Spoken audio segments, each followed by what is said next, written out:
ಅಪ್ಪ B P ಮಾತ್ರ ತಗೊಮ್ಮ ಅಂತ ಹೇಳಿದರು. ಕರೆಕ್ಟ್ ಟೈಮಿಗೆ ನೆನಪಾಯ್ತು. ಇನ್ನೊಂದು ತಗೋಬೇಕು, ಅಲ್ಲೋದ್ರೆ ನೆನಪಾಗುತ್ತೆ.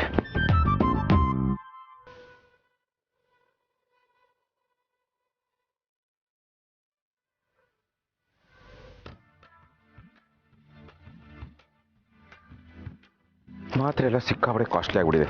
ರೋಗ ಬರದೇ ಇರೋ ಹಾಗೆ ನೋಡ್ಕೋಬೇಕು.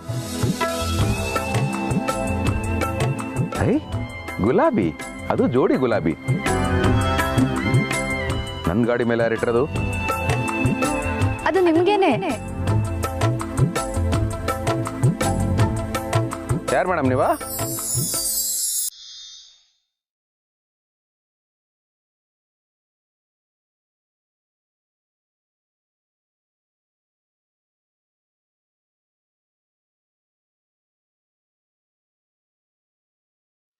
ಐ ಲವ್ ಯು ಗೌರವ.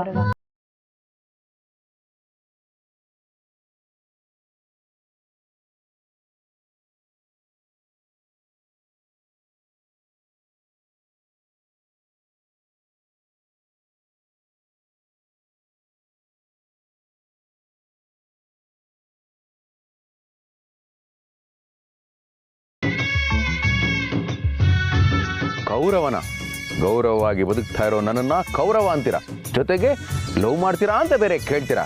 ರೀ ಮೇಡಮ್, ನನಗೆ ಈಗಾಗಲೇ ಮದುವೆ ಆಗಿದೆ, 2 ಮಕ್ಕಳಿದ್ದಾರೆ, ನನಗೆ ಆಸ್ತಿ ಅಂತಸ್ತು ಏನೂ ಇಲ್ಲ. ಇದ್ರೆ ಅದು ನನ್ನ ಕುಟುಂಬ. ಇರ್ಲಿ ಬಿಡಿ, ಆ ಕುಟುಂಬದಲ್ಲಿ ನಾನು ಒಬ್ಬಳಾಗಿರ್ತೀನಿ. ರೀ ಮೇಡಮ್, ಹೀಗೆಲ್ಲ ಮಾಡಬೇಡ್ರಿ. ನಾನಂತವನಲ್ಲ. ನೋಡಿ, ಜನ ಎಲ್ಲ ನೋಡ್ತಾ ಇದ್ದಾರೆ, ನಂಗೆ ತುಂಬಾ ಮುಜುಗರ ಆಗುತ್ತೆ. ಶಿವ್ ಡಿಯರ್, ಜನ ನೋಡ್ತಾರೆ, ಅವ್ರಿಗಿನ್ನೇನ್ ಕೆಲ್ಸ ಇದೆ? ಬರೀ ನೋಡೋದಷ್ಟೇ, ಬೇರೆ ಏನೂ ಇಲ್ಲ. ಇವಾಗ ನಾನಿಲ್ಲಿ ನಿಮ್ಗೆ ಒಂದು ಮುತ್ತು ಕೊಟ್ಟೆ ಅಂತ ಇಟ್ಕೊಳ್ಳಿ. ಇನ್ನೂ ಕೊಟ್ಟಿಲ್ಲ, ಕೊಟ್ಟೆ ಅಂತ ಇಟ್ಕೊಳ್ಳಿ. ಅವಾಗ ಜನ ಏನ್ ಮಾಡ್ತಾರೆ ಹೇಳಿ? ಸೀದಾ ಮೊಬೈಲ್ ಎತ್ಕೊಂಡು ವಿಡಿಯೋ ಮಾಡ್ಕೊಂಡು ಸೋಷಿಯಲ್ ಮೀಡಿಯಾದಲ್ಲಿ ಹಾಕ್ತಾರೆ ಅಷ್ಟೇ. ನೋಡ್ತೀರಾ? ಕೊಡ್ಲಾ? ನೋಡಿ ನೋಡಿ, ನೀವು ಈ ಥರ ಎಲ್ಲ ಮಾಡಬಾರ್ದು. ನಾನು ನನ್ನ ಜೀವನದಲ್ಲಿ ನನ್ನ ಹೆಂಡತಿನ ಮಾತ್ರ ನೋಡಬೇಕು, ಅವಳನ್ನ ಮಾತ್ರ ಪ್ರೀತಿಸಬೇಕು, ಬೇರೆ ಯಾರು ನನ್ನ ಪ್ರೀತಿಸಬಾರ್ದು, ನನ್ನ ಇಷ್ಟಪಡಬಾರ್ದು. That is wrong. ಹಲೋ, ವಿಧಾನಸೌಧನ MLAಗಳು ಮಾತ್ರ ಇಷ್ಟಪಡೋದಕ್ಕಾಗತ್ತಾ? ಓಟ್ ಹಾಕಿರೋ ಜನಗಳು ಇಷ್ಟಪಡಬಹುದು ತಾನೆ? ರೀ, ವಿಧಾನಸೌಧ ಸಾರ್ವಜನಿಕರ ಆಸ್ತಿ, ಆದ್ರೆ ನಾನು ಶಿವಕೃಪಾದ ಪ್ರಾಪರ್ಟಿ. ನೋಡಿ, ಅದೆಲ್ಲ ಯಾಕೆ ಇವಾಗ? ಇದೇ ಕೊನೆ. ಇನ್ನೊಂದ್ಸರಿ ನನ್ನ ಹಿಂದೆ ಬಂದ್ರೆ ಏನ್ ಮಾಡ್ತೀರಾ ಕೌರವ? ಚೆನ್ನಾಗಿರಲ್ಲ. ಏನ್ ಮಾಡ್ತೀರಾ ಕೌರವ?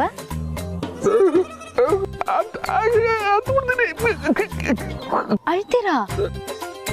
ನೀವತ್ರೆ ನಾನ್ ಸುಮ್ನೆ ಬಿಡ್ತೀನಾ? ನಿಮ್ಮನ್ನ ನನ್ ಭುಜದ ಮೇಲೆ ಮಲಗಿಸ್ಕೊಂಡು ನನ್ ಸೆರಗಿಂದ ಕಣ್ಣೀರೊರ್ಸಿ ಸಮಾಧಾನ ಮಾಡ್ತೀನಿ.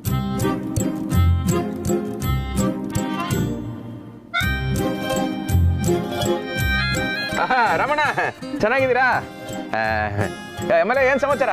ಅಲ್ಲೇ ಬಚ್ಚಿಟ್ಕೊಂಡ್ರೆ ಬನ್ನಿ, ಸೀದಾ ಈ ಕಡೆ ಬನ್ನಿ. ಬನ್ನಿ. ಅಲ್ಲಿ ಕೌರವ, ನನ್ನನ್ನೇ ಯಾಮಾರ್ಸ್ಬಿಟ್ಟು ಹೋಗ್ತಿದ್ದೀರಾ? ಹೋಗಿ ಹೋಗಿ, ನೀವ್ ಎಲ್ಲೇ ಹೋದ್ರು ನಾನ್ ನಿಮ್ಮನ್ನ ಬಿಡಲ್ಲ. ನಿಮ್ ಹಿಂದೆ ಬಂದೇ ಬರ್ತೀನಿ.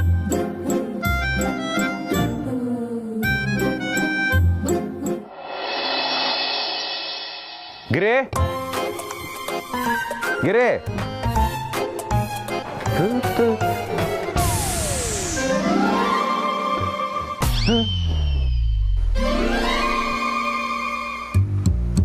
ನೀವಾ? ಹಾ, ನಾನೇ. ನಮ್ಮನೇನೆ ರೀ. ನೀವ್ಯಾಕ್ರಿ ನಮ್ಮನೆಗೆ ಬಂದ್ರೆ? ಗಿರಿ, ಗಿರಿ. ರೇ, ಏನ್ರಿ ಆಯ್ತು? ಯಾಕೆ ಕೂಗಾಡ್ತಿದ್ದೀರಾ? ಯಾರು ಇವ್ರ ಕೇಳಿದಾರೆ? ರೀ, ನಮ್ ಸ್ಕಂದಂಗೆ ಟ್ಯೂಷನ್ ಟೀಚರ್ ಬೇಕಿತ್ತು ಅಲ್ವಾ? ಇವರೇ ಇನ್ ಮುಂದೆ ಅವನಿಗೆ ಪಾಠ ಹೇಳ್ಕೊಡ್ತಾರೆ. ಬೇರೆ ಯಾರು ಸಿಗ್ಲಿಲ್ವಾ? ನೋಡು, ಅವ್ರನ್ನ ಕಳಿಸ್ಬಿಡು. ಬೇರೆ ಟೀಚರ್ನ ನಾನೇ ನೋಡ್ತೀನಿ. ಬೇರೆ ಟೀಚರು 8,000 ಕಮ್ಮಿ ಯಾರು ಬರಲ್ಲ, ಪರವಾಗಿಲ್ವಾ? 8,000? ಒಂದು ತಿಂಗಳು ರೇಷನ್ ಆಗುತ್ತಲ್ಲ ಅಲ್ವಾ? ನೀವು ಒಪ್ಕೊಂಡ್ರು ಅಷ್ಟೇ, ಬಿಟ್ರು ಅಷ್ಟೇ, ಇವರೇ ಇನ್ ಮುಂದೆ ಸ್ಕಂದಂಗೆ ಟ್ಯೂಷನ್ ಹೇಳ್ಕೊಡ್ತಾರೆ. ಯಾಕೆ ಅಂದ್ರೆ ಇವರು ನಮ್ಮ ಬಜೆಟಲ್ಲಿ ಇದ್ದಾರೆ. ಬನ್ನಿ ಸುಮ್ಮನೆ. ಬನ್ನಿ ಒಳಗೆ ಬನ್ನಿ. ಹಾ.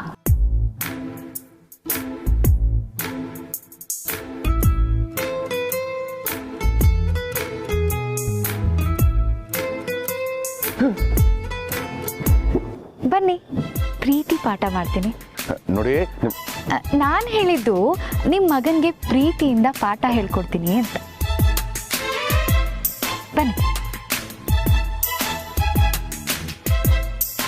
ಯಾರು ಗುರು ಇವಳು? ನನ್ನ ಲೈಫಲ್ಲಿ ಇಷ್ಟು ಬೇಗ ಒಂದ್ರ ಮೇಲೆ ಒಂದು ಶಾಕ್ ಕೊಡ್ತಾ ಇರೋಳು. ಅಯ್ಯೋ ಭಗವಂತ, ಇವಳಿಂದ ಇನ್ನೂ ಏನೇನು ಕಾದಿದೆಯೋ ಏನೋ.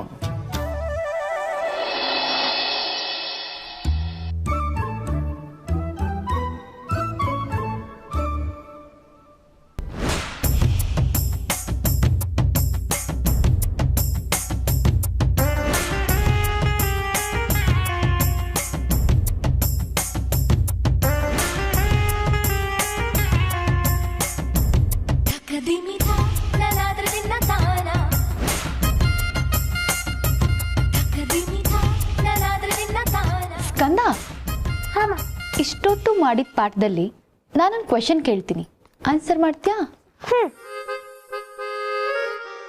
ಹಾರ್ಟಲ್ಲಿ ಎಷ್ಟು ರೂಮ್ ಇದೆ? 4. ಆದ್ರೆ ಮ್ಯಾಮ್, ಒಂದು ಸಣ್ಣ ಡೌಟು. ಕೇಳು. ಇಷ್ಟು ದೊಡ್ಡ ಮನೆಯಲ್ಲಿ 2 ರೂಮು, ಇಷ್ಟು ಚಿಕ್ಕ ಹಾಟಲ್ಲಿ 4 ರೂಮು, ಹೆಂಗೆ? ಹಾರ್ಟ್ ಅಂದ್ರೇನೆ ಹಾಗೆ. ನಮಗಿಷ್ಟ ಆದವ್ರನ್ನ ಬಚ್ಚಿಟ್ಕೊಳ್ಳೋಕೆ ಅಂತಾನೆ ಹಾರ್ಟಲ್ಲಿ 4 ರೂಮ್ ಇರುತ್ತೆ.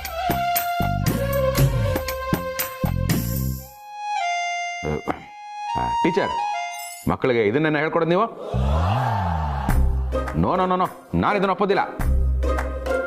ರೀ, ವೀಕೆಂಡ್ ವಿತ್ ರಮೇಶ್ ಅಲ್ಲಿ ಡಾಕ್ಟರ್ ಮಂಜುನಾಥ್ ಅವರೇ ಹೇಳಿಲ್ವಾ ಹಾರ್ಟಲ್ಲಿ 4 ಕೋಣೆಗಳಿರುತ್ತೆ ಅಂತ? ಅವರೇ ಹೇಳಿದ ಮೇಲೆ ನೀವು ಒಪ್ಪಿ ಬಿಡಿ, ಅದೇ ಸತ್ಯ. ಅಯ್ಯೋ ಗಿರಿ, ಇಲ್ಲಿ ಪಾಠದ ಜೊತೆ ಬೇರೆ ಏನೋ ನಡೀತಾ ಇದೆ, ಅದನ್ನೇ ಕಾಣಿಸ್ತಾ ಇಲ್ವೇ? ಇದರಿಂದ ನಿಮ್ಗೆ ಏನಾದ್ರೂ ಪ್ರಾಬ್ಲಮ್ ಆಗ್ತಿದೆ ಶಿವ ಅವರೇ? ಹಾರ್ಟಲ್ಲಿ 4 ಕೋಣೆ ಇದೆ. ಅದರಲ್ಲಿ ಸ್ಕಂದ, ಅಪ್ಪ, ಅಮ್ಮ, ಅಕ್ಕ, ತಾತ ಇವರೆಲ್ಲರನ್ನೂ ಇಟ್ಕೋಬಹುದಲ್ವಾ? ಮತ್ತೆ ಚಿಕ್ಕಪ್ಪ ಚಿಕ್ಕಮ್ಮ?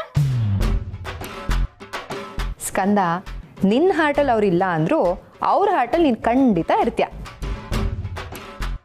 ನೀವು ಕರೆಕ್ಟಾಗಿ ಹೇಳಿದ್ರಿ ಗಿರ್ಜಾ ಅವರೇ. ಬೇರೆಯವ್ರ ಹಾರ್ಟಲ್ಲಿ ನಾವಿಲ್ಲ ಅಂದ್ರೂ ನಮಗಿಷ್ಟ ಬಂದವ್ರನ್ನ ನಮ್ಮ ಹಾರ್ಟಲ್ಲಿ ಇಟ್ಕೋಬಹುದಲ್ವಾ?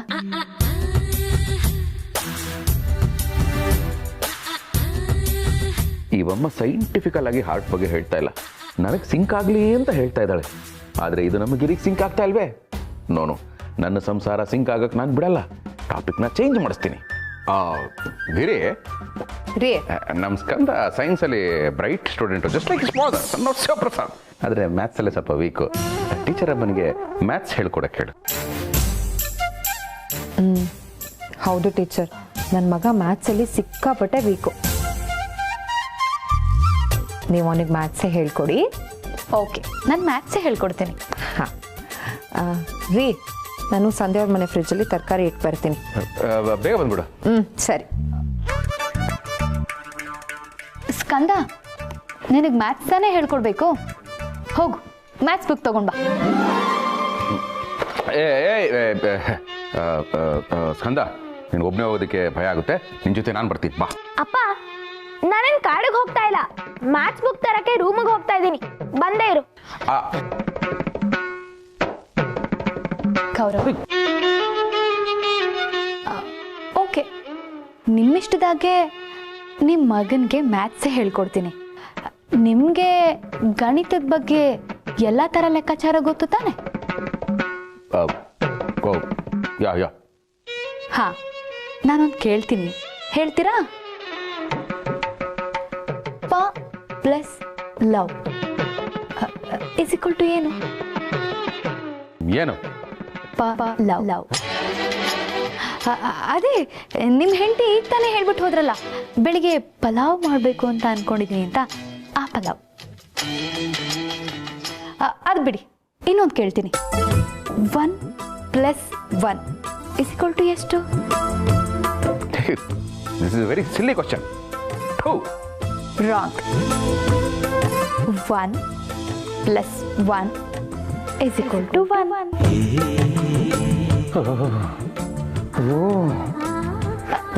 ಎಲ್ಲಿದೆ ಭಗವಂತ?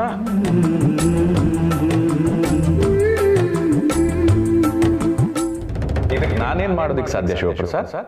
ಏನ್ ಭಗವಂತ ಹೀಗೆ ಹೇಳ್ತಾ ಇದ್ಯಾ? ನಾನೊಬ್ಬ ಸುಗುಣ ಸಂಪನ್ನ ಸಾಂಸಾರಿಕ ಗಂಡನಾಗಿದ್ರು ಇದನ್ನ ವಿರೋಧಿಸಕ್ಕೆ ಆಗ್ತಾ ಇಲ್ಲ. ನನಗೆ ನೀನೇ ತಾನೇ ನ್ಯಾಯ ಕೊಡಿಸ್ಬೇಕು. ಶಿವಪ್ರಸಾದ್, ನನ್ನ ಸೃಷ್ಟಿಯಲ್ಲಿ ಯಾರೂ ಯಾರಿಗೂ ನ್ಯಾಯ ಕೊಡಿಸೋದಕ್ಕೆ ಸಾಧ್ಯ ಇಲ್ಲ. ನೀನು ನೀತಿ ನಿಷ್ಠೆ ನಿಸ್ವಾರ್ಥದಿಂದ ಇದ್ರೆ ಆ ನ್ಯಾಯ ಅನ್ನೋದು ನಿನ್ನನ್ನೇ ಹುಡ್ಕೊಂಡ್ ಬರುತ್ತೆ. ಅಂದ್ರೆ ನನಗೆ ನ್ಯಾಯ ನೀತಿ ನಿಷ್ಠೆ ಪ್ರಾಮಾಣಿಕತೆ ಇಲ್ಲ ಅಂತ ನಿನ್ನ ಮಾತಿನ ಅರ್ಥ? ಇಲ್ಲ, ನೀನ್ ಆ ದಾರಿಲಿರುವಾಗ ಹಿಂಜರಿಕೆ ಯಾಕೆ ಅಂತ ಕೇಳ್ತಾ ಇದ್ದೀನಿ. ಅಪ್ಪ ಭಗವಂತ, ಸಂಸಾರದ ಮ್ಯಾಟ್ರು ನನಗಿಂತ ಚೆನ್ನಾಗಿ ನಿನಗೇ ಗೊತ್ತು. ಪ್ರಕೃತಿನ ಸೃಷ್ಟಿ ಮಾಡಿರೋ ನೀನು ಸಂಸಾರನೂ ಸೃಷ್ಟಿ ಮಾಡಿದ್ಯಾ. ಸಂಸಾರದಲ್ಲಿ ಹೆಣ್ತೀರ್ಕೊಡೋ ಹಾವಳಿ ಏನು ಅಂತ ನಿನಗೇ ಗೊತ್ತಲ್ವಾ? ಅದು ಹಾವಳಿ ಅಲ್ಲ ಶಿವಪ್ರಸಾದ್, ನಿನ್ನ ಮನೆಯ ದೀಪಗಳನ್ನು ಬೆಳಗಿಸೋಕೆ ಬಂದ ಹೆಣ್ಣಿನ ದೀಪಾವಳಿ. ಅದಕ್ಕೆ ಒಂದಾದ ಮೇಲೊಂದು ಪಟಾಕಿ ಹೊಡಿತಾನೇ ಇರ್ತಾರೆ. ಪಟಾಕಿ ಯಾರದೇ ಆಗಿರ್ಲಿ ಹಚ್ಚೋರು ಹೆಂಡ್ತೀರೇ ಆಗಿರ್ಬೇಕು ಅನ್ನೋದು ಅವರ ಸಿದ್ಧಾಂತ. ಭಗವಂತ, ಸಂಸಾರದಲ್ಲಿ ಅನುಮಾನ ಅನ್ನೋದು ಬಂದ್ರೆ ಸಂಸಾರ ಒಡೆದು ಹೋಗೋದಿಲ್ವೇ? ಹಾಲು ಕೂಡ ಕಾಯಿಸದೇ ಇದ್ರೆ ಒಡೆದೋಗುತ್ತೆ ಶಿವಪ್ರಸಾದ್. ಅದಕ್ಕೆ ಹೇಳೋದು ಸಂಸಾರ ಅನ್ನೋದು ಹಾಲಿನಷ್ಟೇ ಪವಿತ್ರ ಅಂತ. ಸಂಸಾರ ಅನ್ನೋದು ಹಾಲು ಅಂತ ಹೇಳ್ತಾ ಇದೆಯಾ? ಅದಕ್ಕೆ ಅನ್ಸುತ್ತೆ ನಾವು ಗಂಡಂದ್ರು 3 ಹೊತ್ತು ಬಿಸಿ ಒಲೆ ಮೇಲೆ ಕೂತಿರೋ ಫಿಲ್ಲೇ ಇರ್ತೀವಿ. ಆ ಕೂತಿದ್ರು ಒಂದೊಂದ್ಸಾರಿ ಸಂಸಾರ ಒಡೆದೋಗುತ್ತೆ. ಆಗ ಬೇರೆ ದಾರಿ ಇಲ್ಲದೆ ನಿನ್ನ ಹತ್ರ ಬರ್ತೀವಿ. ಆಗ ನೀನು ಆಗಲ್ಲ ಅಂತ ಹೇಳ್ಬಿಟ್ರೆ ನಾವೆಲ್ಲಿಗೆ ಅಂತ ಹೋಗೋದು? ಸಂಸಾರ ಅನ್ನೋ ಹಾಲು ಹಾಳಾಗದೆ ಇರಬೇಕು ಅಂದ್ರೆ ಅದಕ್ಕೆ ನಂಬಿಕೆ ಅನ್ನೋ ಪರಿಶುದ್ಧವಾದ ಪಾತ್ರೆ ಇರಬೇಕು ಶಿವಪ್ರಸಾದ್. ಅದ್ರ ಜೊತೆಗೆ ಪ್ರೀತಿ ಅನ್ನೋ ಕಾವು ಆಗಾಗ ಕೊಡ್ತಾ ಇರಬೇಕು. ಆಹಾ, ಎಷ್ಟು ಚೆನ್ನಾಗಿ ಹೇಳಿದೆ ಭಗವಂತ. ಇದೇ ಪಾಠ ನನಗೆ ಹೇಳೋ ಬದಲು ಡೈರೆಕ್ಟಾಗಿ ಆ ಟೀಚರ್ ಅಮ್ಮನಿಗೆ ಹೇಳ್ಬಾರ್ದ? Problem solve. ಯಾಕೆಂದ್ರೆ ಅವ್ರ ಮನ್ಸಲ್ಲೂ ನೀನೇ ಇದೆಯಲ್ವಾ? ನಿನ್ ಮನ್ಸಲ್ಲೂ ನಾನೇ ಇದೀನಲ್ವಾ? ಹಾಗಿದ್ಮೇಲೆ ಇದಿಷ್ಟು ವಿಷಯನ ನೀನೇ ಯಾಕೆ ಹೇಳ್ಬಾರ್ದು? ನಾನು ಹೇಳ್ಬೇಕಾ? ನನ್ನ ಪ್ರಾಬ್ಲಮ್ಮೇ ಅರ್ಥ ಆಗ್ತಾ ಇಲ್ವಲ್ಲ ಭಗವಂತ ನಿನಗೆ? ಗಿರಿಗೆ ವಿಷಯ ಗೊತ್ತಾದ್ರೆ ಅನುಮಾನ ಬರುತ್ತೆ. ತಪ್ಪೇ ಮಾಡದಿರೋ ನಾನು ಶಿಕ್ಷೆ ಅನುಭವಿಸ್ಬೇಕಾಗುತ್ತೆ. ನೀನು ಹೇಳ್ದಾಗೆ ನ್ಯಾಯ ನೀತಿ ನಿಷ್ಠೆಯಲ್ಲಿದ್ದೀನಿ. ನನಗೆ ಅನ್ಯಾಯ ಆದ್ರೆ ಸರಿನಾ? ಸತ್ಯದ ಹಾದಿಯಲ್ಲಿ ಫಲ ಮೊದಲ ಹೆಜ್ಜೆಯಲ್ಲಿ ಸಿಗೋದಿಲ್ಲ, ಅದು ಹಾದಿಯ ಕೊನೆಯ ತುದಿಯಲ್ಲಿ ಸಿಗುವಂಥದ್ದು. ಈ ದಾರಿಯಲ್ಲಿ ಕಲ್ಲು ಮುಳ್ಳು ಹಳ್ಳ ದಿಬ್ಬ ಇದೆಲ್ಲವೂ ಸಹಜ. ಅದನ್ನು ದಾಟಿದರಷ್ಟೇ ಫಲ ಕೈಗೆಟಕಬಹುದು. ನೆನ್ಪಿಟ್ಕೋ ಶಿವಪ್ರಸಾದ್, ಈ ಕಷ್ಟ ಅವಮಾನ ಒತ್ತಡ ಆತಂಕ ಇದೆಲ್ಲವೂ ಇದ್ದರೆ ನೀನು ಸರಿಯಾದ ದಾರಿಯಲ್ಲಿರುವೆ ಎಂದು ಅರ್ಥ. ಅಧರ್ಮದ ಹಾದಿ ನಯವಾಗೇ ಇರುತ್ತೆ, ಆದರೆ ಅಂತ್ಯದಲ್ಲಿ ಕಷ್ಟ ಖಚಿತ. ಆದರೆ ನ್ಯಾಯವಾದ ಮಾರ್ಗದಲ್ಲಿ ಸತ್ಯವಾದ ಮಾರ್ಗದಲ್ಲಿ ಮೊದಲಿಗೆ ಸಿಗೋದೇ ಕಷ್ಟ, ಆದರೆ ಅಂತ್ಯದಲ್ಲಿ ಸಿಹಿಯಾದ ಫಲ ನಿನಗೋಸ್ಕರ ಕಾದು ಕುಳಿತಿರುತ್ತೆ. ಅಂತ್ಯ ಅಂತ್ಯ ಅಂತ ಎಲ್ಲಿ ನನ್ನ ಅಂತ್ಯ ಆಗ್ಬಿಡ್ತು ಅಂತ ನನಗೆ ಅನುಮಾನ ಆಗ್ತಾ ಇದೆ. ಆದ್ರೂ ನನಗೊಂದು ಡೌಟು ಭಗವಂತ. ಹೊಟ್ಬಿಟ್ಯಾ? ಆದ್ರೂ ನೀನು ಹೇಳಿದ ಥರ ಮಾಡೋಕ್ಕಾಗಲ್ಲ. ಗಿರಿ ಹತ್ರ ಹೋಗಿ ಇರೋ ವಿಷಯನ ಹೇಳ್ಬಿಟ್ರೆ ನಮ್ಮ ಸಂಸಾರದಲ್ಲಿ ಬಿರುಕು ಬಿಟ್ಬಿಡುತ್ತೆ. ಇದಕ್ಕೆ ನಾನೇ ಬೇರೆ ಏನಾದರೂ ಐಡಿಯಾ ಮಾಡ್ತೀನಿ. ಆ ಟೀಚರ್ ಅಮ್ಮನಿಗೆ ಪಾಠ ಕಲಿಸ್ತೀನಿ.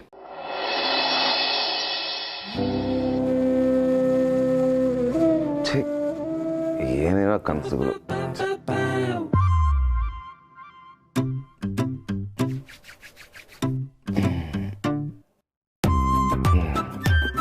ಗಿರಿ, ಸ್ವಲ್ಪ ಕಾಫಿ ತಗೊಂಬ, ಸಿಕ್ಕಾಪಟ್ಟೆ ತಲೆ ಸಿಡಿತಾ ಇದೆ. ಗಿರಿ,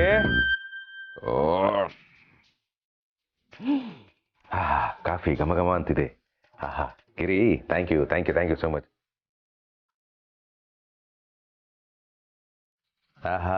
ಗಿರಿ, ನನ್ನ ಕಣ್ಣನ್ನ ನಾನೇ ನಂಬಕ್ಕಾಗ್ತಾ ಇಲ್ಲ. ಎಲ್ಲರೂ ಸೀರೆ ಉಟ್ಕೋತಾರೆ, ಆದ್ರೆ ಸೀರೆನೇ ನಿನ್ನ ಅಪ್ಕೊಳುತ್ತೆ ಅಂದ್ರೆ ತಪ್ಪೇ ಇಲ್ಲ. ಮಲ್ಲಿಗೆ ಹೂವು ಗಿಡದಲ್ಲಿದ್ರೆ ಅದು ಬರೀ ಹೂವು, ಅದೇ ನಿನ್ನ ಮುಡಿಯಲ್ಲಿದ್ರೆ ಬಿಳಿ ಬಣ್ಣದ ಕಿರೀಟ. ಯಾರೇ ಕಾಲ್ಗೆಜ್ಜೆ ಹಾಕೊಂಡು ನಡೆದ್ರು ಅದು ಬರೀ ಖಲ್ ಖಲ್. ಅದೇ ನೀನ್ ಹಾಕೊಂಡು ನಡೆದ್ರೆ ಎಲ್ಲಾ ಪ್ರಶ್ನೆಗೆ ಉತ್ತರ ಕೊಡೋ ಗೂಗಲ್. ಆಹಾ ಗಿರಿ, ಈ ಕಾಫಿ ಜೊತೆ ಒಂದೊಳ್ಳೆ ರೊಮ್ಯಾಂಟಿಕ್ ಸಾಂಗ್ ಇದ್ಬಿಟ್ರೆ ಇಡೀ ದಿವಸ ಫ್ರೆಶ್ ಆಗಿರುತ್ತೆ. ಚೆಲುವೆ ನೀನು ನಕ್ಕರೆ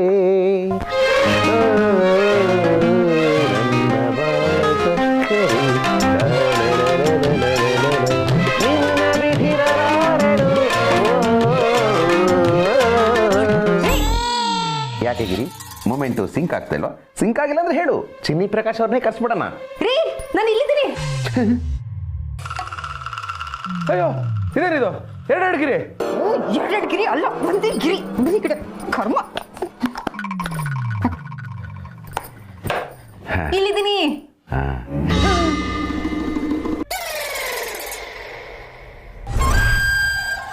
ಟೀಚರಮ್ಮ ನೀವಾ? ಓ ಛೇ, ಇದು ತುಂಬಾ ಓವರ್ ಆಗಿ. ನಾನು ಹೆಂಡ್ತಿ ಇಲ್ದಿರೋ ಟೈಮಲ್ಲಿ ರೂಮಿಗೆ ಬಂದು ನನ್ನ ಕೈಲೇ ಹಾಡಾಡಿಸಿ ಡ್ಯಾನ್ಸ್ ಎಲ್ಲ ಮಾಡಿಸ್ತೀರಾ. This is too bad, too worst. ನನ್ನ ಹೆಂಡ್ತಿನ ಬಿಟ್ಟು ಇವತ್ತರೆಗೂ ಯಾರನ್ನೂ ಕಣ್ಣಲ್ಲಿ ಸಹ ನೋಡಿರ್ಲಿಲ್ಲ. ಅಂತದ್ರಲ್ಲಿ ನಿಮ್ ಕೈ ಮುಟ್ಬಿಟ್ಟೆ. ಇದಕ್ಕೆಲ್ಲ ಕಾರಣ ನೀವು ನೀವು ನೀವು. ಚೋರಿ, ಕನ್ನಡಕ ಹಾಕೊಳ್ದೆ ತಪ್ಪು ಮಾಡಿದ್ದು ನೀವು. ಈಗ ಟೀಚರ್ಗೆ ಬೈತಿದ್ದೀರಾ? ಅಲ್ಲ ಟೀಚರ್, ನೀವಾದ್ರೂ ಒಂದು ಮಾತು ಹೇಳೋದಲ್ವಾ ನನ್ ಗಿರಿ ಅಲ್ಲ ಅಂತ. ಅದು ನನಗೆ ಸಂಗೀತ ಅಂದರೆ ತುಂಬ ಇಷ್ಟ. ಯಾವುದೇ ಹಾಡು ಕೇಳಿದ್ರು ಶ್ರುತಿ ಲಯದ ಮೇಲೆ ಗಮನ ಕೊಟ್ಟು ಮೈ ಮರೆತುಬಿಡ್ತೀನಿ. ಸಾರಿ. ಅಯ್ಯೋ ಪರವಾಗಿಲ್ಲ ಬಿಡಿ. ನಮ್ಮ ಯಜಮಾನ್ರು ತುಂಬ ಪಾಪದವರು, ಅವ್ರಿಗೇನು ಗೊತ್ತಾಗಲ್ಲ. ನೀವೇನು ತಪ್ಪು ತಿಳ್ಕೊಬೇಡಿ. ರೀ, ಕಾಫಿ ಕುಡಿದು ಸ್ನಾನ ಮಾಡ್ಕೊಂಬನ್ನಿ, ತಿಂಡಿಗೆ ರೆಡಿ ಮಾಡ್ತೀನಿ. ಬನ್ನಿ.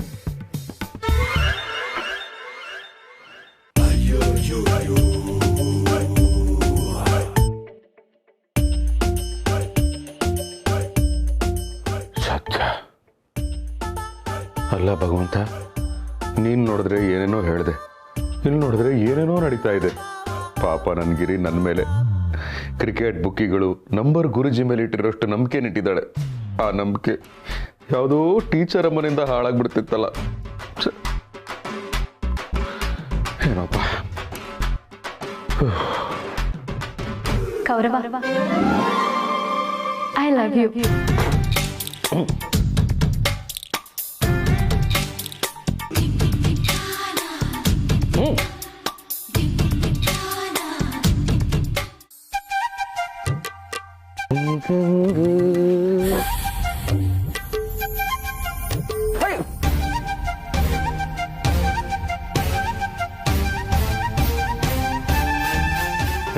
ಯಾಕ್ರಿ ನನ್ನ ಗಾಡಿ ನಿಲ್ಸಿದ್ದ? ನಾನೆಲ್ಲಿ ನಿಲ್ಲಿಸಿದೆ? ನೀವು ತಾನೇ ಬ್ರೇಕ್ ಹಾಕಿದ್ದು. ತೆಗರಿಗೆ. ಹಲೋ, ನೀವು ಕೈಯಲ್ಲಿ ಕೊಡೆ ಹಿಡ್ಕೊಂಡು ಹೀಗೆ ನಿಂತಿದ್ದಕ್ಕೆ ನಾನು ಕಾಲಲ್ಲಿ ಬ್ರೇಕ್ ಹಾಕಿದ್ದು ಅಲ್ಲ ರೀ. ಮಹಿಳೆಯರಿಗೆ ಅಂತಾನೆ ಉಚಿತವಾಗಿ ಬಸ್ ಕೊಟ್ಟಿದ್ದಾರೆ. ಅದು ಅಲ್ಲದೆ ಮಹಿಳೆಯರಿಗೆ ಸಪರೇಟ್ ಆಗಿ ರಿಸರ್ವೇಶನ್ ಬೇರೆ ಇರುತ್ತೆ. ಸಾಲದು ಅಂತ ಮಹಿಳೆಯರು ಹತ್ತಿ ಇಳಿಯೋದಕ್ಕೆ ಸಪರೇಟ್ ಆಗಿ ಡೋರ್ ಇರುತ್ತೆ. ಇಷ್ಟೆಲ್ಲ ಫೆಸಿಲಿಟೀಸ್ ಬಿಟ್ಟು ಬಸ್ ಸ್ಟ್ಯಾಂಡ್ ಅಲ್ಲಿ ನಿಂತ್ಕೊಳ್ಳೋದು ಬಿಟ್ಟು ನನ್ನ ಮುಂದೆ ಯಾಕೆ ಸ್ಟ್ಯಾಂಡ್ ಆಗಿದ್ದೀರಾ ನೀವು? ನಿಮ್ಗೆ ನಾಚಿಕೆ, ಮಾನ, ಮರ್ಯಾದೆ, ಘನತೆ, ಗೌರವ ಯಾವುದೂ ಇಲ್ವಾ? ಎಲ್ಲ ಇದೆ. ಅದರಲ್ಲೂ ನಾಚಿಕೆ ಸ್ವಲ್ಪ ಜಾಸ್ತಿನೇ ಇದೆ. ನಿಮ್ ನೋಡಿದ ತಕ್ಷಣ ನನ್ನ ಮನಸ್ಸು ರೆಕ್ಕೆ ಇಲ್ಲದೆ ಹಾರುತ್ತೆ ಗೊತ್ತಾ? ನನ್ನ ತುಟಿ ಲಿಪ್ಸ್ಟಿಕ್ ಇಲ್ಲದೆ ಕೆಂಪಗಾಗತ್ತೆ. ನನ್ನ ಕಣ್ಗಳು ಕಾಜಲ್ ಇಲ್ಲದೆ ಕಪ್ಪಗಾಗತ್ತೆ. ನನ್ನ ಕಣ್ಣು ಅಷ್ಟೇ, ನಿಮ್ಮನ್ನು ನೋಡ್ತಾ ಇದ್ರೆ ಬೆಂಕಿ ತರ ಕೆಂಪಗಾಗುತ್ತೆ. ಇಲ್ಲಿ ಬಿಡಿ, ಪ್ರೀತಿ ಇರೋ ಕಡೆ ಕೋಪ ಸಹಜ ಅಲ್ವಾ? It's okay. ಇವಾಗೇನು, ನೀವು ನನಗೆ ಡ್ರಾಪ್ ಕೊಡ್ತೀರೋ ಅಥವಾ ನಾನೇ ಬಂದು ಕೂತ್ಕೊಂಡು ಹಗ್ ಮಾಡ್ಲಾ?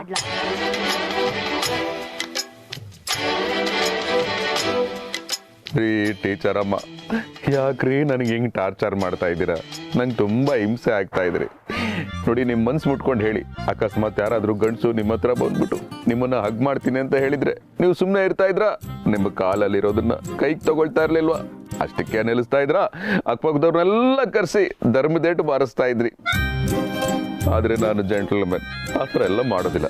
ನೋಡಿ, ನಾನು ಯಾವ ಜನನೂ ಸೇರಿಸಲ್ಲ. ನನ್ನ ಪಾಡು ನಾನು ಹೊಟ್ಟೋಗ್ತೀನಿ, ನಿಮ್ಮ ಪಾಡು ಇದು ಹೊಟ್ಟೋಗಿ ಮ್ಯಾಟರ್ ಸಾಲ್. ಆದ್ರೆ ನಾನು ಹೋಗಲ್ವೇ? ಆಯ್ತು ಟೀಚರ್ ಅಮ್ಮ, ನೀವು ನನ್ನ ಬಿಟ್ಟು ಹೋಗ್ಬೇಕು ಅಂದ್ರೆ ನಾನು ಏನು ಮಾಡ್ಬೇಕು ಹೇಳಿ ಮಾಡ್ತೀನಿ. ಹಾ, ಇವಾಗ ಬಂದ್ರಿ ನೋಡಿ ನನ್ನ ದಾರಿಗೆ. Very simple. ನನ್ನ ಹತ್ರ ಬಂದು ಕಣ್ಣಲ್ಲಿ ಕಣ್ಣಿಟ್ಟು ಐ ಲವ್ ಯು ಪ್ರೇಮ ಅಂತ ಹೇಳ್ಬೇಕು. I love you. ಪ್ರೇಮ ಈ ತರ ಶಾಕ್ ಇಂದ ಅಲ್ಲ, ಪ್ರೀತಿಯಿಂದ ಹೇಳ್ಬೇಕು.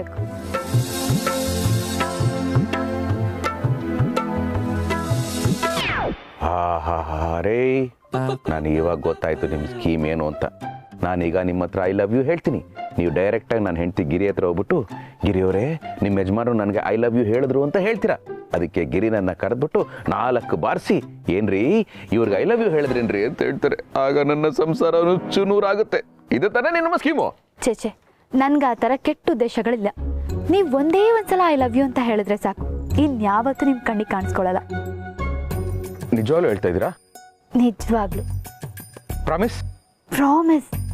ಪ್ಲೀಸ್ ಒಂದ್ಸಲ ಐ ಲವ್ ಯು ಅಂತ ಹೇಳಿ, ಒಂದೇ ಒಂದ್ಸಲ. ಭಗವಂತ, ನನ್ನ ಹೆಂಡತಿಗೆ ಬಿಟ್ರೆ ಫಸ್ಟ್ ಟೈಮ್ ಇನ್ನೊಂದು ಹೆಂಗಸಿಗೆ ಐ ಲವ್ ಯು ಹೇಳ್ತಾ ಇರೋದು. ನಾನು ಮಾಡ್ತಿರೋದು ತಪ್ಪೆ, ಬಟ್ ಬೇರೆ ವಿಧಿ ಇಲ್ಲ. I am sorry.